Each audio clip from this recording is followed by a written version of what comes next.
Hey, what's up? It's me, aka Versatis. Welcome to the channel, welcome to the video. Hopefully you can enjoy, and if you do, please hit up the subscribe and the like. And if you are interested, I stream on Twitch as well, many days of the week, so check that out. It's going to be linked below. Let's get right into it. Alright, what's up? Disclaimer for this specific video, I don't know if disclaimer is the right word to use. Pubs have been kinda wishy-washy the last week or two around TI. You know, they're either horrendously easy or horrendously bad, with not a lot of challenge in most of them. So, but I wanna, I can't just stop uploading because of that. So I chose this game because it's of me going mid, and I haven't released a video of that yet. And it's not really much better or much worse than anything else. I showed some concepts that I'm gonna go over here, which will be a little useful to people, I think, that are gonna face themselves in similar types of games. So I figured I might as well. And with that, let's get right into it. I was the Void Spirit this game.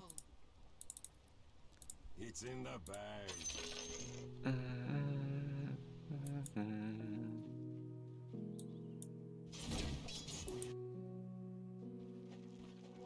I feel like the last 6 times I've gone mid, I've gone against an Invoker. I'm actually so sick of laning against this hero. But you know what? It's fine. It'll be cool. We got some nice little laning going on here. I think I missed this. Like, how though? I want to see that again. Like, how in the hootenanny? I don't know. Whatever. What can you do? I'll eat that level 1 EMP for deny on a range creep. I'll do that every day. How much mana burn is that even? It's like 60 or something. 100? Yeah. So at this point, it's just kind of we're last hitting, we're laning back and forth. Nothing too crazy. 1.5 is it because it's not really super crazy stuff to look at.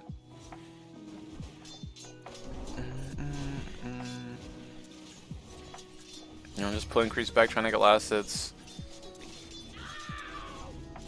One thing of note against Invoker is he tends to have lower base damage in the earlier levels. So they often go high stats, but everybody also ranged. So it's nice to try to get as many early denies as you can, with the advantage of being a melee hero. Yeah, your melee hero is nice, but he's also just beating on you all lane, which is kind of unfortunate, but whatever. Push the wave in, go grab not the bounties, the water runes.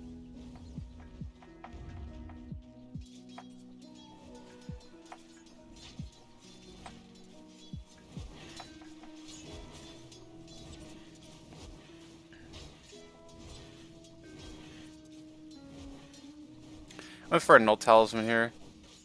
I tend to be a little wishy-washy on whether to buy those. I think I like to buy it more so when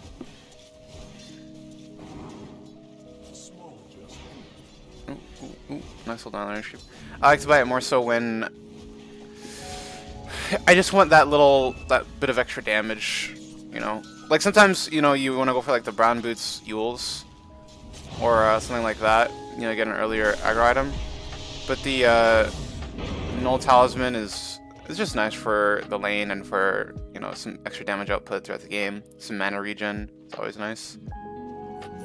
I bought it because I'm not too worried about getting a super early timing. Try to go for a stack there. I don't quite get it in time. It's okay though.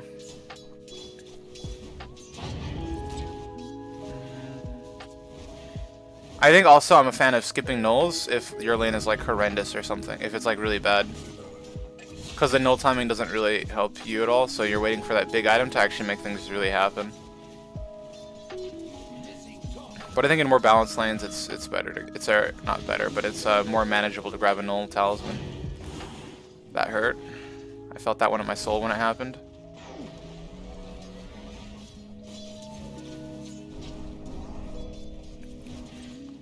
It was a little faster, but you know, remember always, I dropped my Null Talisman there before I used my Water Rune. It was fast because of the 1.5. But I remember to always do that, folks.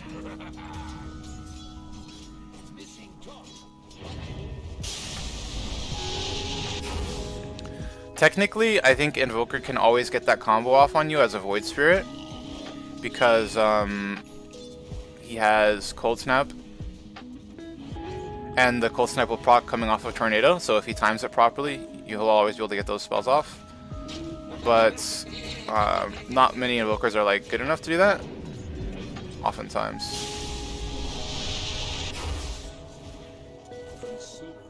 This guy wasn't great at using his timings. So rude. I thought about using my stick charges there, but then I decided to save them instead. That's what that droppage of the Null Talisman was about.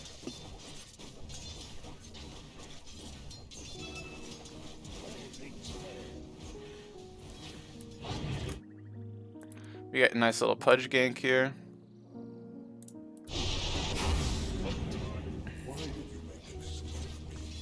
Just walked in and grabbed a kill. Just easy clap.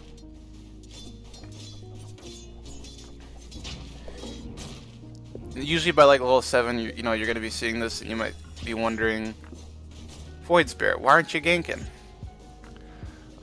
In this game, we have a, let's pause and take a little look-see.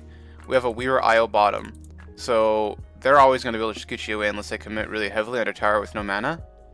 And this guy's going to have Giga movement speed because of him, so they're both really fast and hard to gank. And I have 0 stuns bottom because I have a Razor and potentially a Pudge. Lion's playing top. And even if Lion did go bottom, like this would still have some, like he would have Overcharge, he would have Magic Stick, and then there'd be Time Lapse. I'm not confident this Weaver will die. Unless he like is really out of position and we're like all set up there in the perfect spot. It's like really hard to get off. And by doing that, I leave mid, I lose pressure on mid. Lion's gone from top, which means Jug has a harder game, etc. and so forth. So it's not really worth going bottom. As far as going top, this Jug is already 4-0. You know, 0-1 Bloodseeker, 0-4 Rubik. Top doesn't need help. It's fine. I kind of just stay mid and farm and get my timing of my Yules.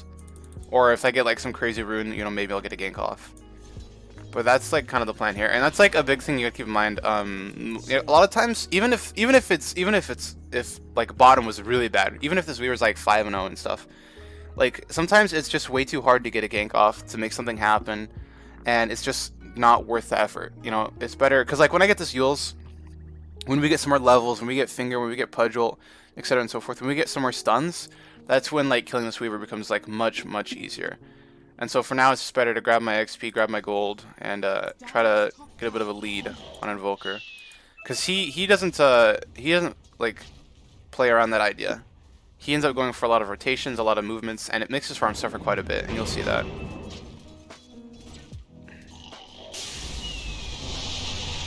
Jug should always be pretty safe as he has spin CP. And then bought the Razor, you know, he just got to be careful.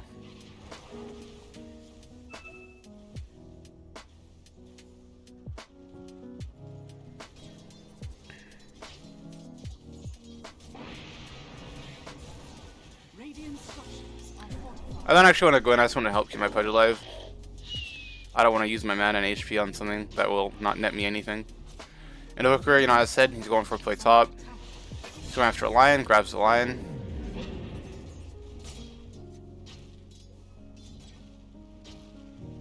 He got 196 gold, he spent 100 on his TP, and he's losing out much more on the wave.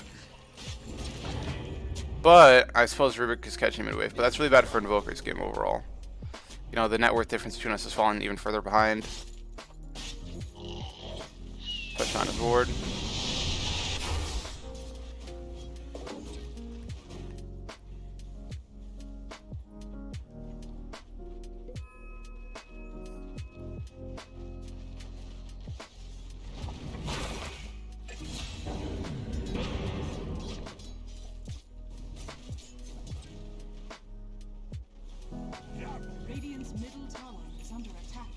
Looking for the runes here. Find a haste.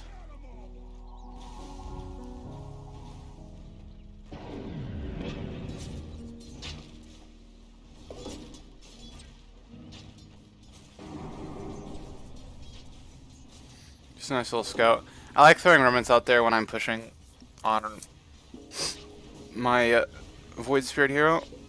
You know, it's just a nice little scout. Grab the enemy small camp, make another rotation mid.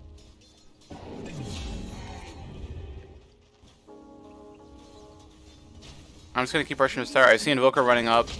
I could go farm a camp, but I really want to hit this tower pressure while nobody's here. This ends up forcing a Weaver rotation. And, you know, that's... bottom is clear now. Raze can get some farm. And Invoker now has nowhere to farm. Like, Purple's playing top on the Bloodseeker. Weaver TP'd mid. So now Invoker's just, like, stuck. He's just hitting some, like, neutral camp. And he's a Quaswex Invoker, so that's really, really not what he wants to be doing.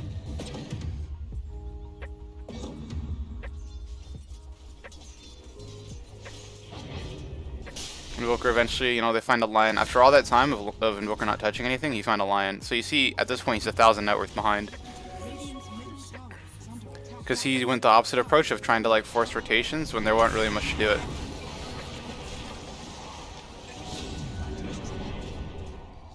Like, yes, he's Quaswex Invoker. Yes, you want to be able to act as active as possible and make things happen.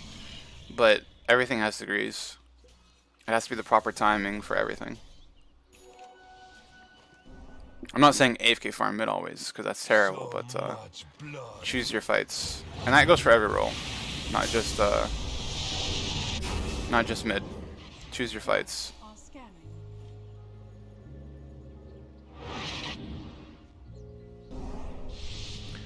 Here I knew there was an Invoker somewhere.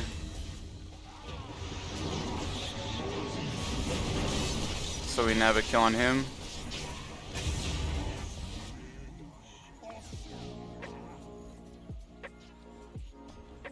I might have been able to live if I used my ulti charger.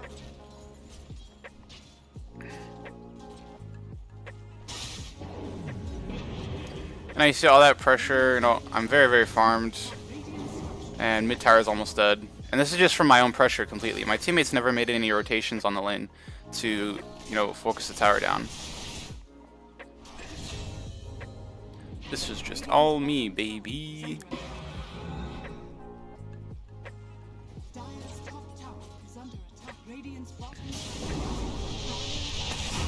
This was a little unfortunate. I didn't realize that Rubik had gotten my Q. That was my own mistake, and I should have been more cognizant of what he had. Because it made me eat a EMP, and, you know, his spells and everything, and it was quite bad for me. Here, this is a big part here as I communicate with my team. I said, I will initiate with Euls. Follow up. That made things easier. Unfortunately, there was a big ol' fucking Centaur stomp that we got hit by. But we still end up getting the kill regardless. It just takes a little longer. I'm going for that item scepter next, you know. Invoker makes a nice play there. He uses his Force Spirit to tank the Remnant. And I TP back to base and heal up.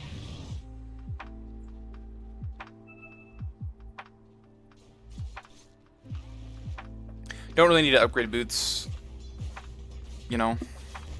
I needed my Euls faster to get that timing to make killing the Weaver much more manageable. And the Invoker, or like whoever, you know, it's just really good setup with a Pudge and a Lion. You know, these heroes who don't have any like decent range initiation. And then after that, like why upgrade your Euls at that point? So I actually didn't even have any dust here at this point, which was my mistake. But Invoker still didn't try to Ghost Walk. Excuse me.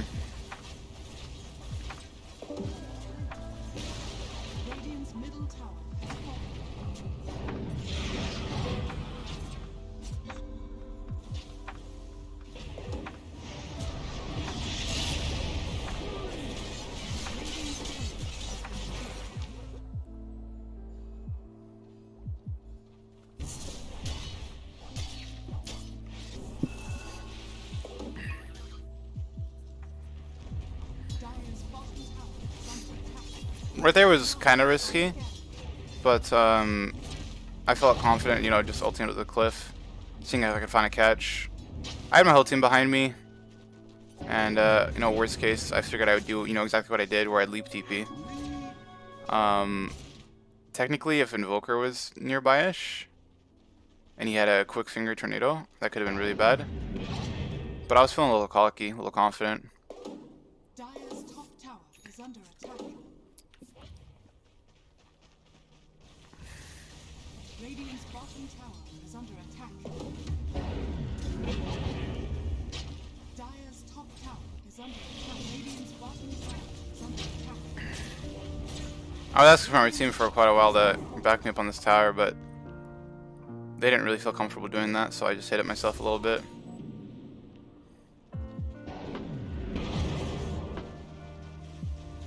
Radiant's bottom tower is under attack. I don't think we necessarily want to team fight them until I have an axe.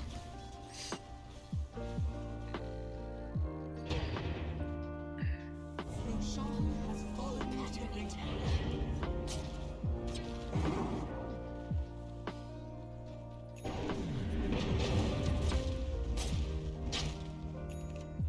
I think we're stronger than them, but like only under certain circumstances. We need a certain initiation, you know.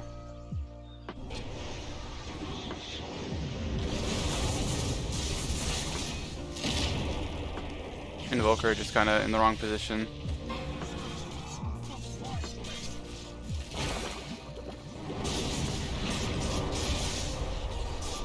Weaver wasting his Aegis. Throwing our spells. Pretty normal stuff. So the reason that initiation work is because we had vision of them top. You know, we can see the Weaver, the Aegis carrier top. And as long as like the fight doesn't start, like if I'm the one going in right here, right? And say I get insta ruptured after I go in on the Invoker. That's not really gonna matter because the Invoker is being initiated on by me. The Lion Jug are following up. Jug can spin TP no matter what. If I get in danger, Invoker is the only one with CC besides the Rubik. So I can just like walk and use my Essence Ring, use my stick. Even if they relocate with the Weaver and everything, like I have everybody nearby me and it's safe. As long as we start the fight where their cores are split and get an early kill, it doesn't matter even if I soak up everything immediately after. We're gonna win the fight. It was just them playing too many parts of the map.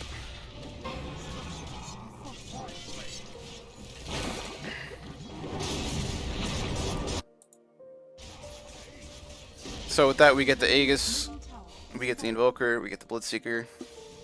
I got my Ags up now. I'm quite strong,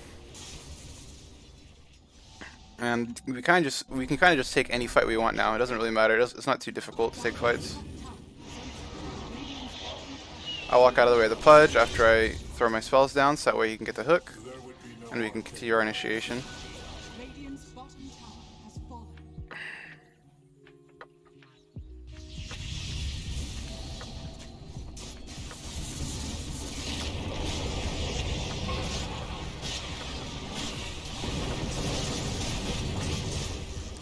Right there was my bed, I believe. Let me watch this again. I think there was a Bloodseeker W that's not showing, right? No, there wasn't. I needed to ulti and E before he got his W off. And if I had done that, the Weaver would have died. But I played very like passive and afraid, and I'm not sure why I did. So that was my fault there. And then, you know, we're out of mana on me, and we're low on everybody. Well, not everybody, but Razor. Low on mana him too. No Omni or anything, so we just back out. Nice little reset. But yeah. I played too passively there, but it doesn't really matter super much. You know, we didn't like lose a fight over it or anything.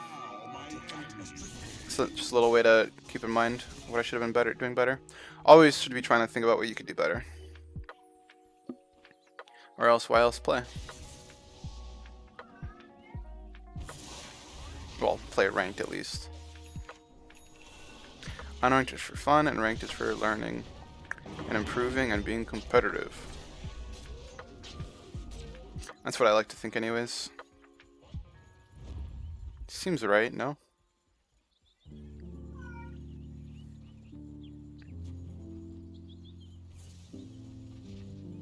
You know, we're very strong. We're feeling ourselves, so we just smoke into them. It doesn't really matter what we find.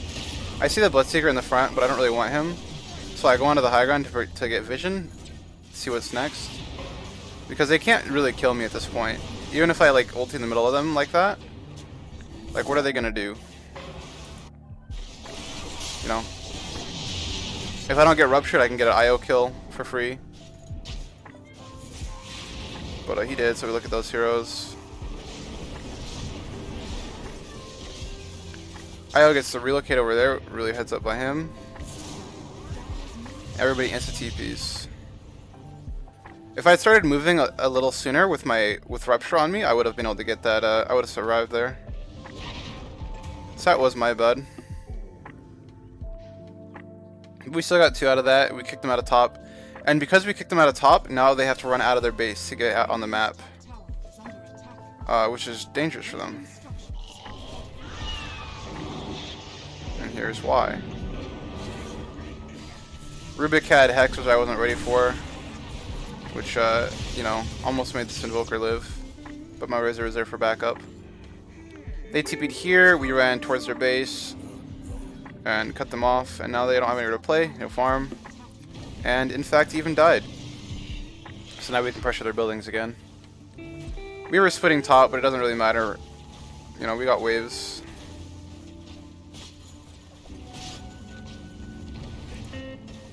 Doug's going at it top.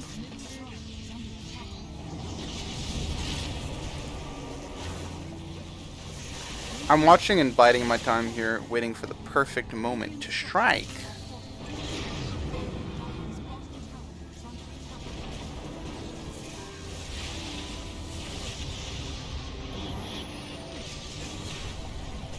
Didn't end up coming.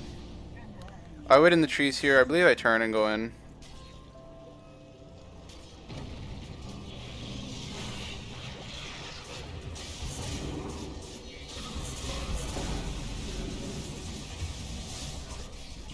I know the relocate was nearby, so I go in.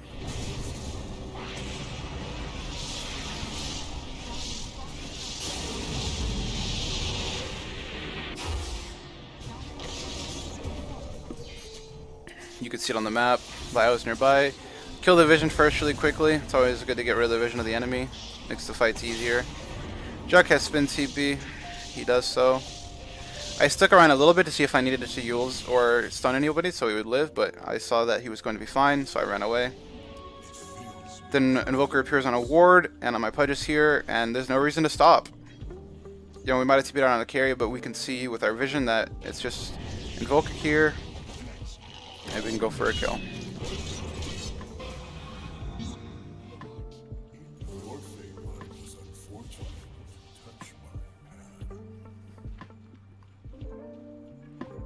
Just kills.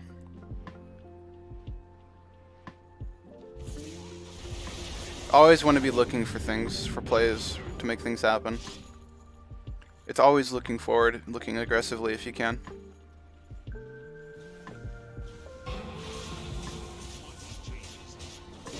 If you have the choice between aggressive and defensive play, always choose aggressive.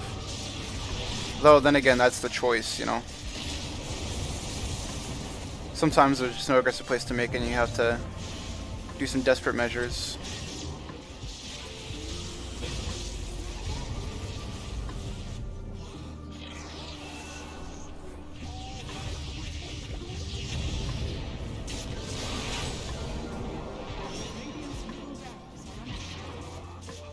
I was daring him to finish that TP.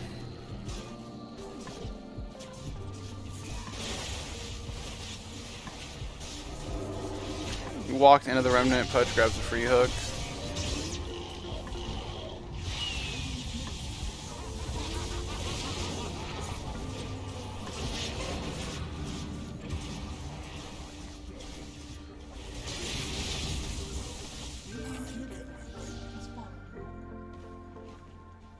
A note about the choice to go Shard. I think this is pretty good. I mean, it's 200 damage every time you cast it, every 11 seconds bonus. It increases the range quite a bit, which means your W is no longer just, you know, some damage tool. Now it's a mobility tool. Like, yeah, before it was, like, pretty good for mobility, but now it's, like, you can feel comfortable doing a double ult into a fight and like Wing out, or you can W in for positioning and do some ultis out or whatever, you know. Like it's actually gonna get you places rather than just in your immediate area. So it's really nice. I think it's a pretty good value shard. I like it quite a bit. Just the mobility in and of itself is really nice. Not to mention the damage output bonus. Then we have a Rubik that we go for here, and he's gone. They can't really play the map at this point. The game's kind of just cucked for him. Every time they leave the base, they're dying, and then we're gonna Rax him and end. Pretty straightforward and simple stuff.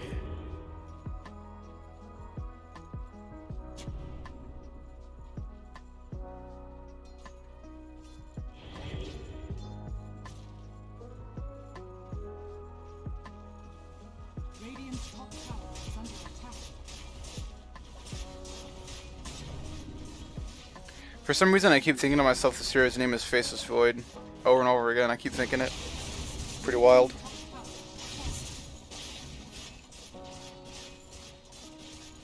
Yeah, as I said before, you know, not my favorite game to have uploaded, but we were kind of through a good game drought, you could say.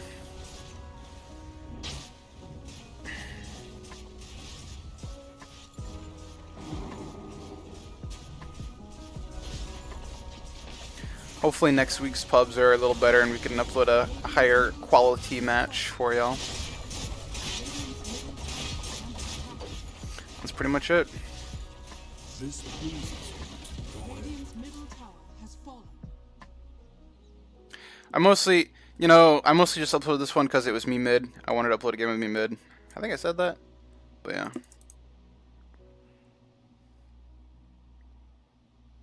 And here's the post-game stream.